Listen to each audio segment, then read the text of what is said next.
સરકારમાં વિકાસલક્ષી વિઝનનો અભાવ જેવી કપરી પરિસ્થિતિ હતી. પ્રધાનમંત્રી તરીકે શ્રી મોદી સાહેબે શપથ લીધા અને દિવસે દેશના વિકાસના ઇતિહાસનો ટર્નિંગ પોઈન્ટ બન્યો અને વિકાસની રાજનીતિનો અને પોલિટિકલ સ્ટેબિલિટીનો યુગ શરૂ થયો. આદરણીય મોદી સાહેબે શાસન સંભાળતા વહેન કહ્યું હતું કે તેમની સરકાર ગરીબ, વંચિત, પીડિત, શોષિત અને અંત્યોદયના કલ્યાણને પ્રાથમિકતા આપતી સરકાર હશે. આપણી ગુજરાતની ધરતીના સપૂત મોદી સાહેબે ડગલું ભર્યું કે ના હટવુંના ધ્યેય સાથે એક કે બાદ એક જનહિત નિર્ણયો, કાનૂની સુધારાઓ અને વિકાસના કામો મગનતાપૂર્વક પાર પાડવાના શરૂ કર્યા. આના પરિણામે દેશનું અર્થતંત્ર વિશ્વમાં 11મા સ્થાનેથી આજે 4મા સ્થાન પર આવ્યું. આદરણીય મોદી સાહેબે 2014 થી 2025 11 વર્ષનો કાલખંડ સેવા, સમર્પણ અને સુશાસનનો અને વિકાસની તેજ રફતારનો કાલખંડ બન્યો છે.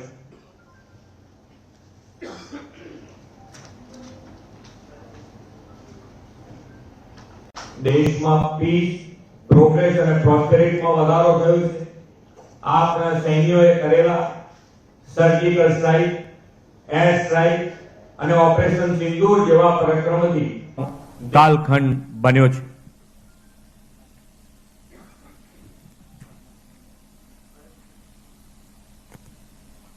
દેશમાં પીસ, પ્રોગ્રેસ અને પ્રોસ્પેરિટીમાં વધારો થયો છે.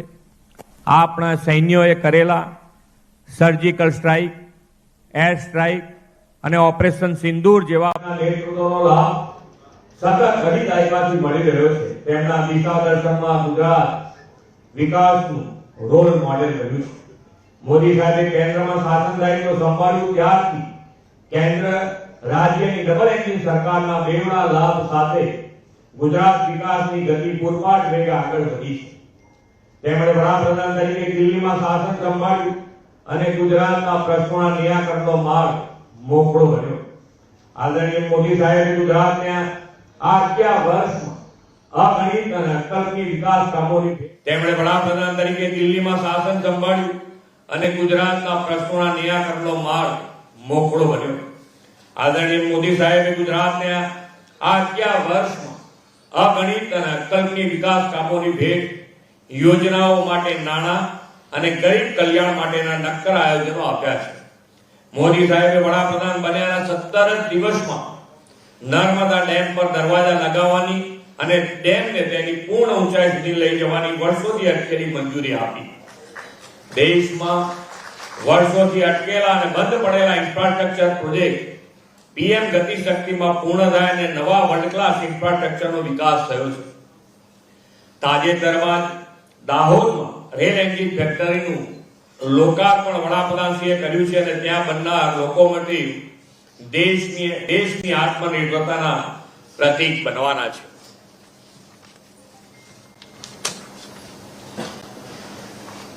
મોદી સરકારમાં ઐતિહાસિક ગતિએ સડક નિર્માણ થયું છે. ગુજરાતમાં પણ જામનગર, બઠિંડા, ભારતમાલા હેઠળ દિલ્હી મુંબઈ કોરિડોર જેવા નેશનલ હાઈવે અને સુદર્શન સેતુ જેવા આઇકોનિક ઇન્ફ્રાસ્ટ્રક્ચરનું નિર્માણ થયું છે. વડાપ્રધાન શ્રી નરેન્દ્રભાઈ મોદીના પ્રયાસોથી ભારતની પહેલી બુલેટ ટ્રેનની ભેટ ગુજરાતને મળવાની છે. 5 high speed Vande Bharat train અને કચ્છ અમદાવાદ વચ્ચે નમો ભારત રેપિડ રેલ શરૂ કરવામાં આવી છે અને ગુજરાતમાં રેલવે લાઇનનું 100% ઇલેક્ટ્રિફિકેશન પણ થઈ ગયું છે. મોદી સાહેબના નેતૃત્વમાં ગુજરાત, રાજકોટ, હિરાસર અને સુરત ઇન્ટરનેશનલ એરપોર્ટ કાર્યરત થયા છે. શહેરી પરિવહન સુવિધા બને તે માટે અમદાવાદ અને સુરત શહેરને પણ મેટ્રો ટ્રેનની ભેટ મળી છે. અમદાવાદને વર્લ્ડ હેરિટેજ સિટીમાં સ્થાન મળ્યું છે અને વડનગર ખાતે ભારતનું પ્રથમ આર્કોલોજીકલ એક્સપિરિયન્શિયલ મ્યુઝિયમ બન્યું છે. લોથલ ખાતે નેશનલ મેરીટાઈમ હેરિટેજ કોમ્પ્લેક્સ નિર્માણાધીન છે. વડાપ્રધાન બન્યા બાદ નરેન્દ્રભાઈ પહેલી વખત ઈઝ ઓફ લિવિંગની સંકલ્પના આપી અને શહેરોને ફ્યુચર રેડી બનાવવાનો નિર્ધાર કર્યો. તેમણે શરૂ કરાવેલા સ્માર્ટ સિટી મિશન હેઠળ રાજ્યના 6 શહેરોની પસંદગી કરવામાં આવી છે. વડાપ્રધાન શ્રી નરેન્દ્રભાઈ મોદીએ ગુજરાતની વેપારી રાજ્ય તરીકેની ઇમેજને ગ્લોબલ મેન્યુફેક્ચરિંગ હબ અને ઇન્ડસ્ટ્રીયલ ફ્રેન્ડલી રાજ્ય તરીકે પ્રસ્થાપિત કરવા વાઇબ્રન્ટ ગુજરાત સમિટનો નવતર વિચાર આપ્યો. તેમની ઉત્તરોત્તર સફળતાને અને ગુજરાતમાં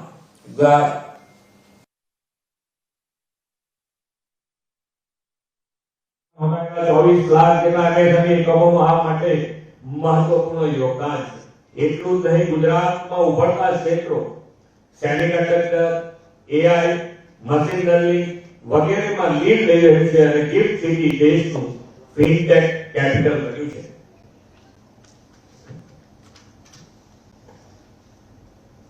વડોદરા ખાતે ટાટા એરક્રાફ્ટ કોમ્પ્લેક્સનો પ્રારંભ થયો છે અને ગુજરાતમાં સૈન્ય વિમાનનું ઉત્પાદન શરૂ થયું છે. મોદી સાહેબે ગુજરાતના હોલિસ્ટિક ડેવલપમેન્ટની નેમ સાથે દેશની પ્રથમ રેલવે અને પરિવહન યુનિવર્સિટી, ગતિશક્તિ યુનિવર્સિટી, ઇ-સ્પેસ અને વિશ્વના પ્રથમ ગ્લોબલ સેન્ટર ફોર ટ્રેડિશનલ મેડિસિનની ભેટ પણ આપી છે.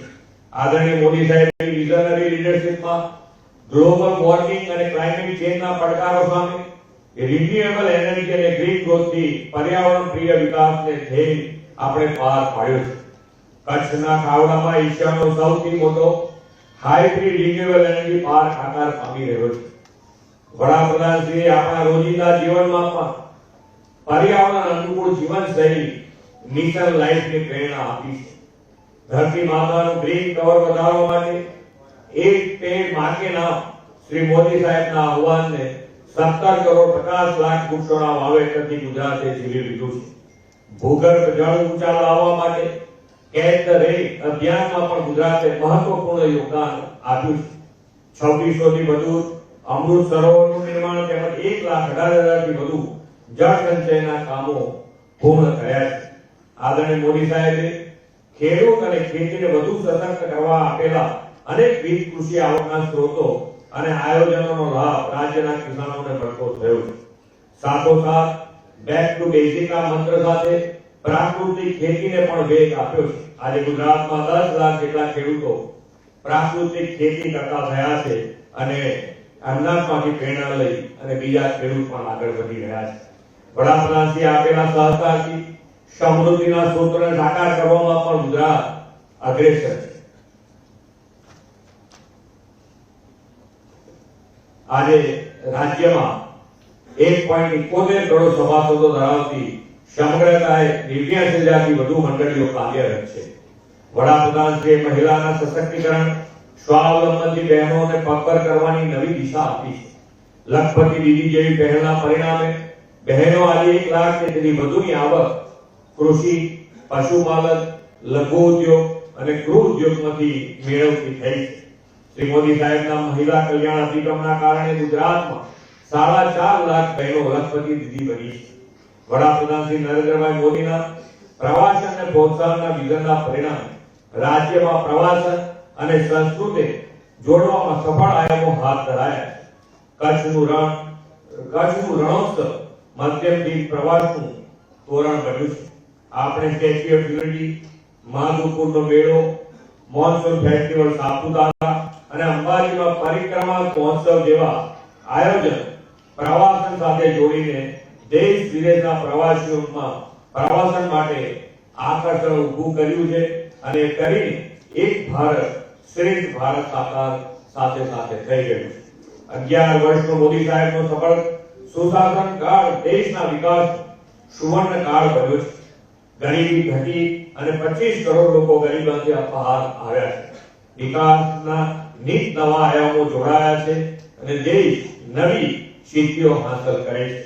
મોદી સાહેબના નેતૃત્વમાં વિકસિત ભારત 2047માં પણ ગુજરાતને હજુ વધુ વિકાસ કામોની નવી દિશા સતત મળતી રહેશે એવો સૌને વિશ્વાસ છે. આભાર.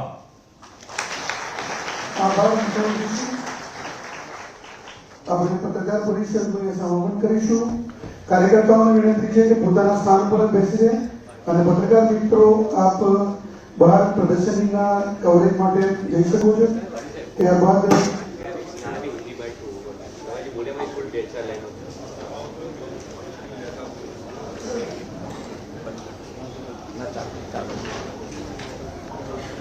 नमस्कार।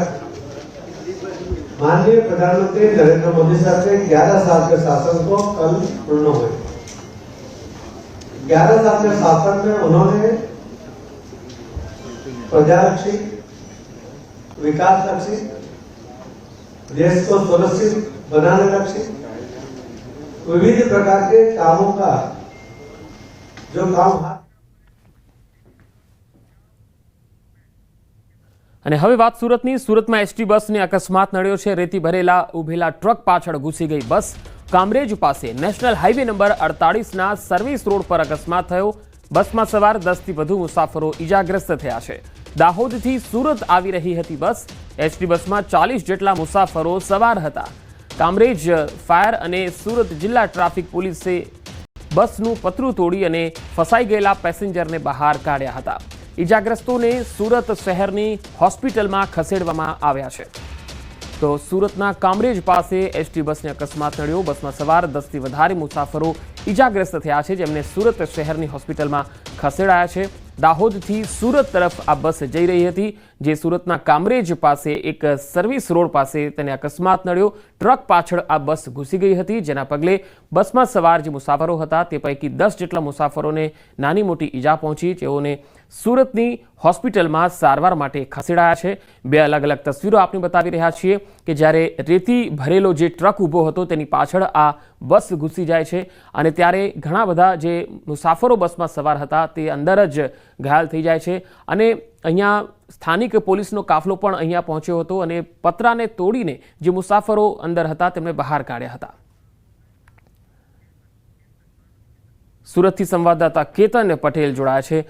કેતન, હાલ આ સમગ્ર અકસ્માત મામલે શું વધુ અપડેટ છે આપની પાસે?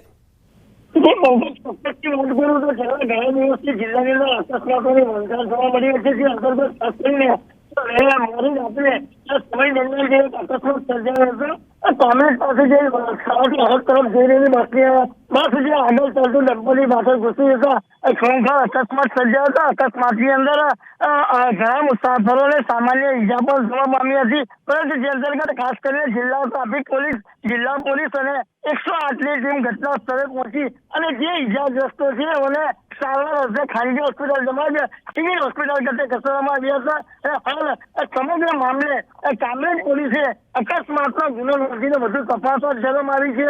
તો બીજી તરફ જે અન્ય સારા હતા મુસાફરો જે ઈજા નોંધી છે એવાની બીજી બસની અંદર દાહોદ સુધી પહોંચાડવાની પણ એસટી વિભાગ દ્વારા કવાયત કરવામાં આવી રહી હતી. જી કેતન, આભાર માહિતી આપવા માટે.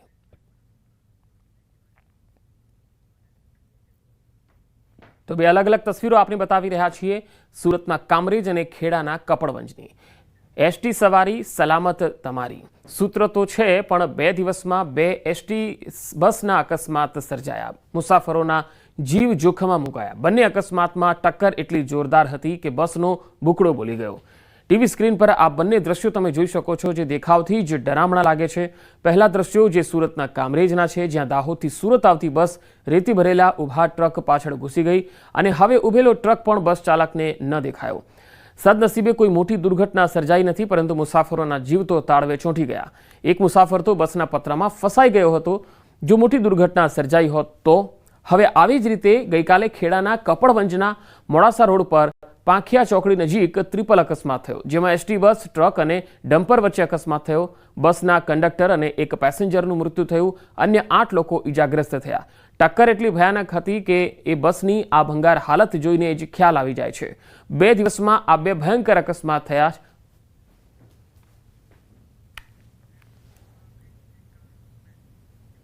રાજ્યમાં અદ્રશ્ય દુશ્મને ફરી કાળ છાયા પાથરી છે. જી હા, અનેક લોકોના જીવ લેનાર વાયરસ વાયુ વેગે વધી રહ્યો છે. 24 કલાકમાં કોરોનાના 235 કેસ નોંધાતા હાહાકાર મચી ગયો. હાલ ગુજરાતમાં કુલ કોરોનાના 1109 એક્ટિવ કેસ છે. દેશમાં 6400થી પણ વધુ કોરોનાના એક્ટિવ કેસ છે. ચોથી લહેરની ચેતવણીના સંકેત વાગી રહ્યા છે, દેખાઈ રહ્યા છે. રાજ્યમાં અમદાવાદ, રાજકોટ, બનાસકાંઠા સહિતના વિસ્તારોમાં કોરોના વકરી રહ્યો છે. માસ્ક, સેનેટાઇઝર અને સોશિયલ ડિસ્ટન્સ જાળવવું હવે જરૂરી બની ગયું છે. કોરોના સામે લડવાના આ 3 તલવાર ભૂલતા નહીં.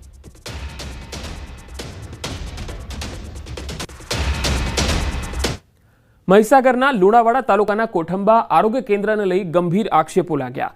આરોગ્ય કેન્દ્રમાં આવતા દર્દીઓ સાથે તબીબ અભદ્ર વર્તન કરતા હોવાનો આરોપ લાગ્યો. સાથે દર્દીઓ આક્ષેપ કરી રહ્યા છે કે તેઓને ખાનગી હોસ્પિટલમાં ધકેલવામાં આવે છે. લોકોની સુવિધા માટે કરોડોના ખર્ચે બનેલ આરોગ્ય કેન્દ્રમાં દર્દીઓને જ ધૂતકારવામાં આવે છે. તેથી લોકો રોષે ભરાયા અને તપાસ કરી યોગ્ય કાર્યવાહીની માંગ કરી રહ્યા છે. છે એ દર્દીઓ સાથે અણછાટતું વર્તન કરવામાં આવે છે અને જે સમય પીરિયડ હોય, આમ તો સામૂહિક આરોગ્ય કેન્દ્ર 24 કલાકની હોસ્પિટલ હોય છે, પણ અહીંયા માત્ર 9 થી 12નો સમય પૂરો કરી દેવામાં આવે છે. અને જો 11:30 કે 11:45 કોઈ પણ દર્દીઓ આવતા હોય તો એ ભલે 15 હોય કે 25 હોય, એ દર્દીઓને ના પાડી દેવામાં આવે છે. અને જ્યારે મને 30/5/25 ના રોજ મને બીપીની અને પથરીની તકલીફ થવાથી મેં અહીંયા દવા સારવાર કરાવી, પરંતુ અહીંયા લેબોરેટરીની વ્યવસ્થા નથી, એક્સરેની વ્યવસ્થા નથી. એની પૂછતાછ કરતા મારી જોડે અણછાડતું વર્તન કરવામાં આવેલું. કાર્યવાહી કરી શકતા નથી પૂરતી. ગામડાના લોકોને પ્રાઇવેટ હોસ્પિટલમાં ધકેલે છે, કેમ કે સરકારી રેફરલ હોસ્પિટલમાં પૂરતી દવા મળતી નથી. એટલા માટે પ્રાઇવેટ હોસ્પિટલમાં એમને ધકેલે છે ડોક્ટર. એટલે શું વર્તન કરે છે ડોક્ટર? એમ કે છે 4 વાગે આવો, 4 વાગે જાય એટલે દર્દીઓ બેસી રહે 1 કલાક 2 કલાક, પૂરતી દવા નહીં કરતા. કાલે આવજો, આવજો એમ કરીને પૂરતી દવા કરતા ખાનગી દવાખાના ધકેલી મૂકે છે. 12 માં 15 મિનિટ બાકી હતી અને હું આવ્યો તો, પણ મને સારવાર ના કરવાથી 10 થી 15 દર્દીઓ અહીંયા ઉપસ્થિત હતા. છતાં સારવાર ના કરવાથી મને પાછો ધકેલી મૂકેલો. ડોક્ટરો વ્યવહારમાં જેમ મન ફાવે તેવું વર્તન કરે છે. મારા પપ્પાની તબિયત બહુ સિરિયસ હતી તો હું અહીંયા આવેલા સરકારી દવાખાનામાં. તો 4 દિવસ પહેલાનો કેસ માગેલો તો નતા આપતા, નવો કેસ કઢાયો તો ડોક્ટર પાસે ગયા તો ડોક્ટર જેમ તેમ ફાવે એમ વર્તન કર્યું છે પપ્પા જોડે. આજે જેવી રીતે અમારામાં હોય છે કે લાઈક રોટેશન ચાલતા હોય છે, 3 મેડિકલ ઓફિસર હોય તો એટ અ ટાઈમ એક મેડિકલ ઓફિસરનો ડે ઓફ હોય. તો આજે મેડમનો ડે ઓફ છે અને આજે અત્યારે મારી ડ્યુટી છે જ્યાં સુધી મેડમ ના આવે ત્યાં સુધી. તો હું છું ડ્યુટી પર હાજર. જે રીતે જોઈએ એ પ્રમાણે મેડિકલ ઓફિસર બધા હાજર છે, બીજો બધો સ્ટાફ બી હાજર છે. અને મેડમનું એમના પ્રમાણેનું બધા ડોક્ટરની અલગ અલગ હોય તો એમનું બરાબર જ છે વર્તન. એ પ્રમાણે દવા કરે છે જે પ્રમાણે હોય. તો અમે તો આજ સુધી એવું જોયું નથી કે એમના વર્તનમાં એવું કંઈ હોય. એ પેશન્ટની બરાબર જ ટ્રીટમેન્ટ કરે છે. અને જો આગળ સારવારની જરૂર હોય તો અમે આગળ મોટા દવાખાનામાં મોકલતા હોઈએ છીએ, કેમ કે અમારી પાસે અમારા લેવલ પર બધી જ દવા, બધા રોગોની સારવાર થાય જરૂરી નથી. અમારા ગામના એક જાગૃત નાગરિક જસવંત બારોટભાઈ મને ટેલિફોન પર વાત કરી કે હું મારા આરોગ્યની તપાસ માટે દવાખાનામાં ગયો હતો અને મેં બ્લડ ટેસ્ટ માટે અને એમના બીપીનો પ્રોબ્લેમ હોય એની સુવિધા સારવાર માટે ગયા, ત્યારે ડોક્ટરે એમની સાથે તોછડું વર્તન કર્યું, જે અયોગ્ય કહેવાય. દર્દી સાથે હંમેશા ડોક્ટરે સહાનુભૂતિપૂર્વક વર્તન કરવું જોઈએ, દર્દીને સહાનુભૂતિ આપવી જોઈએ અને જે કંઈ એમનું અપમાન થયું છે ખરેખર ના થવું જોઈએ. એમના માટે એવું કંઈ પણ થયું હોય તેની તપાસ થવી જોઈએ. અમદાવાદ એસીબીએ 1.10 લાખની લાંચ લેતા એક પોલીસની ધરપકડ કરી છે. દારૂના કેસમાં નામ ખુલતા લાંચ માંગી હતી. દારૂના કેસમાં નામ કાઢવા અને હેરાન ન કરવા 3 લાખ રૂપિયાની લાંચ માંગી લીધી. 1.10 લાખ લેતા રંગે હાથે ઝડપાઈ ગયા યુવરાજસિંહ નારુકા, જેની ધરપકડ કરી લેવામાં આવી છે. તો 1.10 લાખ લેતા રંગે હાથે ઝડપાઈ ગયા છે. એસીબીએ રંગે હાથે પકડ્યા છે, જેનું નામ યુવરાજસિંહ નારુકા છે. રાજકોટના કોટડા સાંગાણી તાલુકાના રાજગઢ ખાંડાધાર માર્ગ પર રાત્રે 2 બાઇક વચ્ચે અકસ્માત થયો. 2 બાઇક સામસામે અથડાતા 2 યુવકોના મોત અને 1 યુવક ગંભીર રીતે ઇજાગ્રસ્ત થયો. અકસ્માતનો ભોગ બનેલ ઇજાગ્રસ્ત અને મૃતક યુવકોના મૃતદેહને ગોંડલ સરકારી હોસ્પિટલ ખસેડાયા. ઇજાગ્રસ્ત યુવકની હાલત ગંભીર હોવાથી સારવાર માટે રાજકોટ લઈ જવાયા. અકસ્માતની ઘટનાની જાણકારી મળતા કોટડા સાંગાણી પોલીસે ગોંડલ સિવિલ હોસ્પિટલ ખાતે દોડી જઈને તપાસ હાથ ધરી. અમદાવાદમાં જગન્નાથની 148મી રથયાત્રા નીકળવાની છે. રથયાત્રા પૂર્વે તૈયારીના ભાગરૂપે પોલીસ દ્વારા બુલેટ માર્ચનું આયોજન કરાયું. 100 જેટલા બુલેટ બાઇક પર પોલીસ જવાનો દ્વારા રથયાત્રાના રૂટ પર પેટ્રોલિંગ કરાયું. મહામંડલેશ્વર દિલીપદાસજી મહારાજ દ્વારા બુલેટ માર્ચને પ્રસ્થાન કરાવવા લીલી ઝંડી આપવામાં આવી। બુલેટ માર્ચ જગન્નાથ મંદિરથી સમગ્ર રથયાત્રા રૂટ પર ફરશે। બુલેટ માર્ચ દ્વારા પોલીસકર્મીઓ રૂટ નિરીક્ષણ સાથે સંવેદનશીલ વિસ્તારમાં ફરી સુરક્ષાની ચકાસણી પણ કરશે।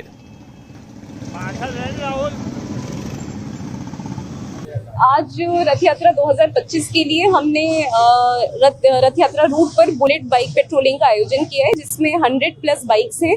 ये बाइक के द्वारा हम लोग रथ यात्रा का पूरा रूट जो कि जगन्नाथ मंदिर से शुरू होता है और वापस जगन्नाथ मंदिर पे ही समाप्त होता है, इस पूरे रूट का हम लोग पेट्रोलिंग करेंगे, सारे सेंसिटिव पॉइंट्स चेक करेंगे और कुछ भी हमें आपत्तिजनक लगता है या जो भी चीज़ से कोई भी ऐसा पॉइंट जिसको ठीक करके रथ यात्रा की आगे की जो तैयारी है वो इम्प्रूव हो सकती है, उन सबको हम नोट करते हुए जाएंगे। અરવલ્લીના ભિલોડા તાલુકા પંચાયત ખાતે ગ્રામ લોકોના ધરણા, સરપંચનું ફોર્મ ન સ્વીકારતા ધરણા કરવામાં આવ્યા। સરપંચ પદનું ફોર્મ નહીં સ્વીકારતા ગ્રામજનો ધરણા પર બેઠા હતા। ગ્રામજનોએ કહ્યું, સમયસર આવી ગયા છતાં સમય પૂરો થયો છે એવું કહીને ફોર્મ ન સ્વીકારાયું। સુનોખ ગામના 50થી વધુ લોકો ધરણા પર બેઠા। લોકશાહીનો હક છીનવતા ગ્રામજનોમાં આક્રોશ છે। સરપંચ પદનું ફોર્મ સ્વીકારવા ઉગ્ર માગણી કરી।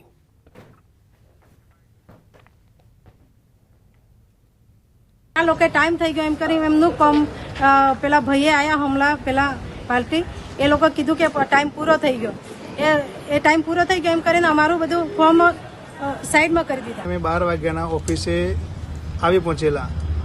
સમા પક્ષવાળાનું ફોર્મ ભરવાનું ચાલુ હતું તો અમારું ફોર્મ ભરવાનું કે તમારો ટાઈમ પૂરો થઈ ગયો છે એટલે તમારું ફોર્મ સ્વીકારવામાં આવશે નહીં। 3 વાગી ગયા છે, તમારું ફોર્મ લેવામાં આવશે નહીં। તો જ્યાં સુધી અમારું ફોર્મ ન લેવાય ત્યાં સુધી અમે ધરણા કરવાના છીએ। પણ અમારે સામેવાળા પક્ષના ફોર્મ ભરવાના ચાલુ હતા, પણ અમારા એમના ફોર્મ ભરવામાં 2:30 વાગ્યાનો ટાઈમ થઈ ગયો। 2:30 વાગ્યા પછી અમારા ફોર્મ સ્વીકારવાના આવ્યા। હવે 3 વાગ્યા સુધીની અંદર અમારા ફોર્મ પૂરા ના થયા અને છેલ્લું અમારું લાસ્ટ ફોર્મ રહી ગયું। ગોધરા તાલુકાના ગવાસી ગામે લોકશાહીનો અનોખો પ્રયાસ। ગ્રામજનોએ ચૂંટણી મતદાનની પ્રક્રિયા પૂર્વે જ સર્વસંમતિથી પ્રવીણભાઈ ગઢવીને સરપંચ તરીકે સમર્થન આપી સમરસ ગામ બનાવ્યું। ગામમાં બારિયા અને ગઢવી ચારણ સમાજની નોંધપાત્ર વસ્તી છે। પ્રવીણભાઈએ અગાઉ ગામના હિતમાં કરેલા કાર્યોને ધ્યાનમાં રાખી ગામ લોકોએ એકતાના સંકેત આપ્યા। તેમણે ગ્રામજનના વિશ્વાસને યોગ્ય રીતે નિભાવવાનો આશાવાદ વ્યક્ત કર્યો। અને ભાઈ આ પ્રવીણભાઈએ સારું કાર્ય કર્યું છે તો એને બીજા 5 વર્ષ ગામની સેવા કરવાનો મોકો આપો। અમારું પ્રાધાન્ય એ છે કે ગામમાં પાણીની વ્યવસ્થા ઓલરેડી છે પણ એનાથી વધારે મજબૂત બને। છેવાડાનું ગામ હોય, છેવાડાનું જે ઘર હોય એને આવાસનો લાભ મળે, રોડ રસ્તાનો લાભ મળે અને ગામમાં બધા એકતાથી રહે અને સંપીને રહે એવો મારો પ્રયત્ન રહેશે। રાજકોટ જિલ્લાના ધોરાજી તાલુકાની ફરેણી ગ્રામ પંચાયત સમરસ બની। ધોરાજી તાલુકા પંચાયત ખાતે આજે ફરેણી ગ્રામ પંચાયતના આગેવાનો ઉપસ્થિત રહી સર્વાનુમતે ગામને સમરસ બનાવ્યું। ફરેણી ગ્રામ પંચાયતના સરપંચ પદે સર્વાનુમતે ઇલાબેન શેખવાની નિમણૂક કરવામાં આવી। તાલુકા પંચાયત ખાતે ગ્રામજનોએ ગામને સમરસ બનાવ્યું। ફરેણી ગામ સમરસ થતા ગામમાં ખુશીનો માહોલ જોવા મળ્યો।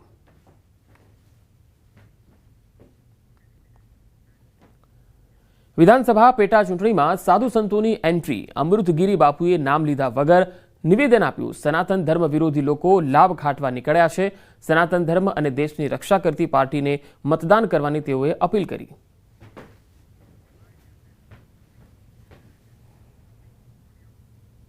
અમે સનાતન ધર્મના જે ચાહનારાઓ જે છે, સનાતનના ધર્મગુરુઓ છે એને ટીકા ટિપ્પણી કરવી નહીં, બહુ ધ્યાનમાં રાખવું। વિધર્મી મુક્ત ગિરનારનું જયારે યુદ્ધ કરતા ત્યારે આપ બધા ક્યાં હતા? ત્યારે તમારે આવું હતું ને।